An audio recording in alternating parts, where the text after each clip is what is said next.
Yeah. Yeah. Thank you, Adam. Okay.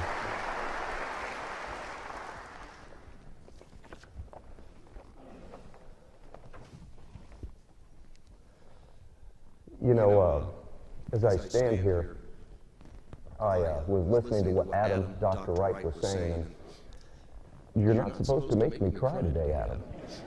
But thank you very much. I tell you what, I am so honored to receive this, especially from someone, Dr. Wright, that I respect, someone that I admire, and someone that I truly call a friend. Thank you very much.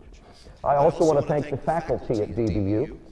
Some of you have allowed me to come into your classroom and speak to your students, and I consider that a privilege and an honor, so thank you all very much. And Dr. Cook, think back to 29 years ago when you came to this school, and look around now at what it's become. It's amazing what you and God have accomplished. A smaller, lesser-known college has been transformed into a majestic and renowned university. This truly has become a light on the hill. Thank you, Dr. Cook. So, I stand here. Adam stole one of my lines, by the way.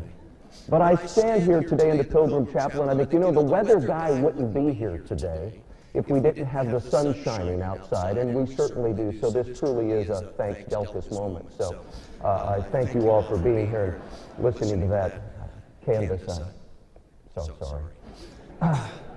So for all of you graduates that are about to receive your diplomas, you probably have a plan, right?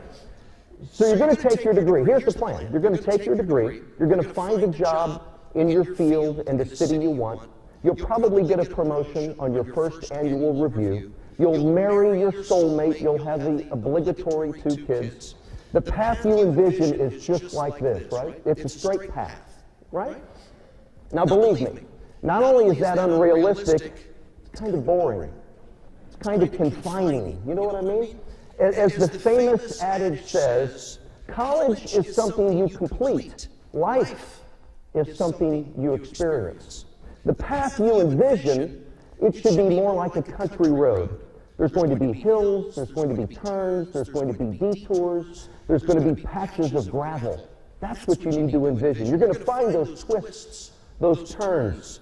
Those are the best times. They really are. Because they'll open you up to unique and interesting experiences. And it's in those experiences that you'll discover who you really are. So if you just follow the plan, it's going to limit you. Trust me, there's so many opportunities and adventures you can't conceive of right now. My story, you heard Dr. Dowd talking about it, my story, it's not unique in that I set out on that straight path, but I had lots of twists and turns. Everybody does. When I was your age, as Dr. Dowd said, I was headed down the road to become a Major League Baseball player. I was sitting in the bullpen. And do you think it ever crossed my mind that I would be your weather guy? I mean, seriously.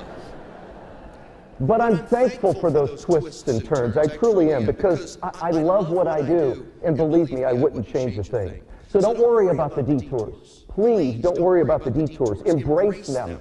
What those detours are, that's God working in your life. He sees the path before you. As you're all sitting here, I hope you feel successful. And you should, right? I mean, you've all worked very hard for 4 years. And some of you maybe a little bit longer, okay? And that's okay, because truly, at the end of the day, you've accomplished your goal. You really have. And you need to enjoy that feeling now. And listen to me, enjoy the feeling now. Because what you're about to experience next are some failures. As you travel down that twisted path, those gravel patches, there's going to be disappointments. There's going to be failures, and that's perfectly fine. It's okay.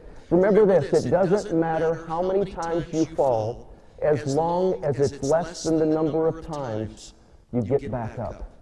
Failures can truly become a stepping stone to latter success. You remember the story of Thomas Edison when he invented the light bulb? It took him 1,000 tries before he was successful. And a reporter asked him, how did it feel to fail 1,000 times? Edison said, I didn't fail 1,000 times. The light bulb was an invention with 1,000 steps. You know, if you see deviation from the plan as failure, then you're going to fear it.